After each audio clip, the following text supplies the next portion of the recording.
Good morning, YouTube. It's Granny with 73. I'm coming to you from my workroom yet again, and I wanted to say a happy Friday the 13th to everybody out there. I don't know what your plans are for the second Friday the 13th of the new year, February. I think we had one in January, and then again one today. So it's definitely going to be an interesting day. Two Friday 13ths in the year 2015, like within months of each other. So I am going to attempt a video tag. I've watched a few, so I kind of get the gist of them, and I wanted to kind of put out there your most.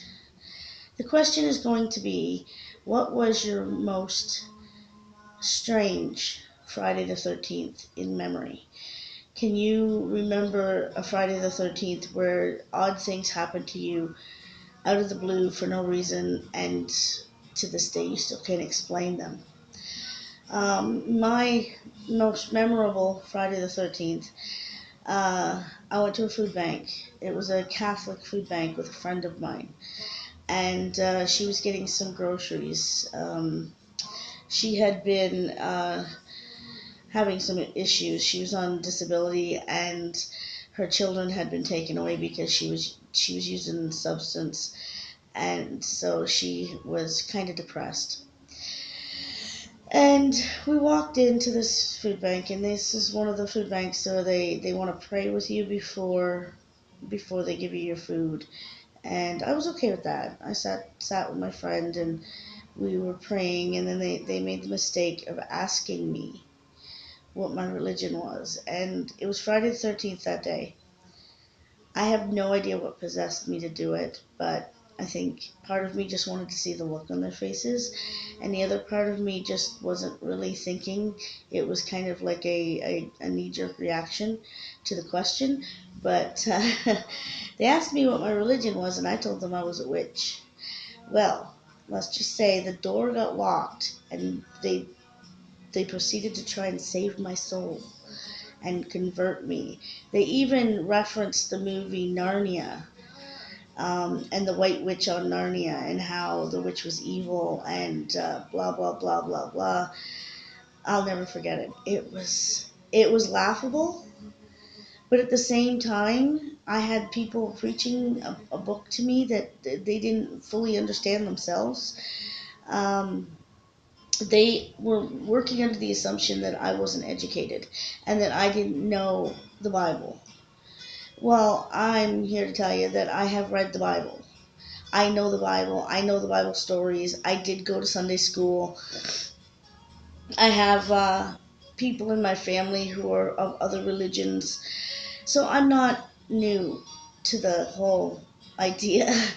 And I don't know what possessed me that day, but I was just in an argumentative kind of like, who do you think you are kind of mood. And when they started preaching to me and talking down to me about something that they didn't even understand, like, first of all, the Wiccan Rede and the Ten Commandments and any other religion that has those in it pretty much say the same thing.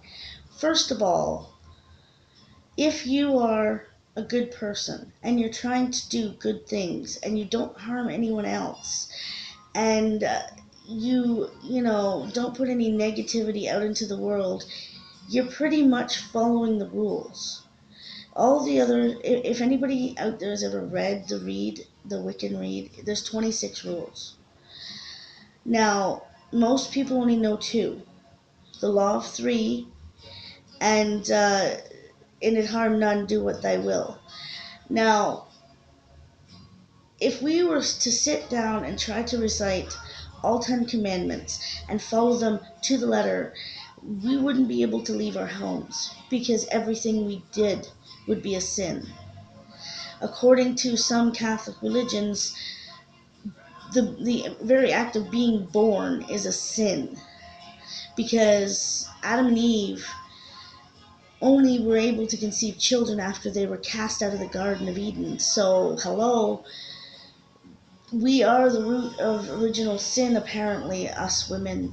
We ate the apple. We got Adam kicked out of the garden. So, how the hell do you save our souls if we are born of sin? How do you live up to those expectations? And, well, that was my argument.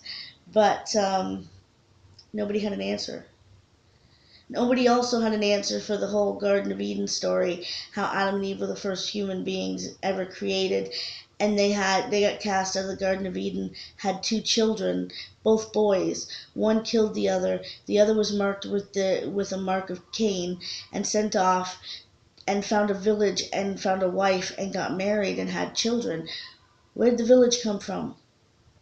If Adam and Eve and Cain and Abel were the only people on earth, where did God have time in this book, the first book of Genesis, to create a village full of people? If Adam and Eve were the only two people created, everybody else was born. Hello? A little bit of holes in the stories there, people.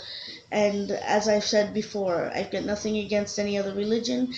I have nothing against their stories.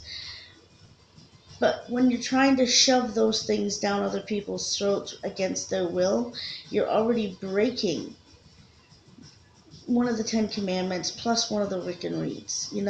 Harm none, do what they will. Shoving your opinions down other people's throat is harmful because then you rob that person of their own opinions and you take away their free will.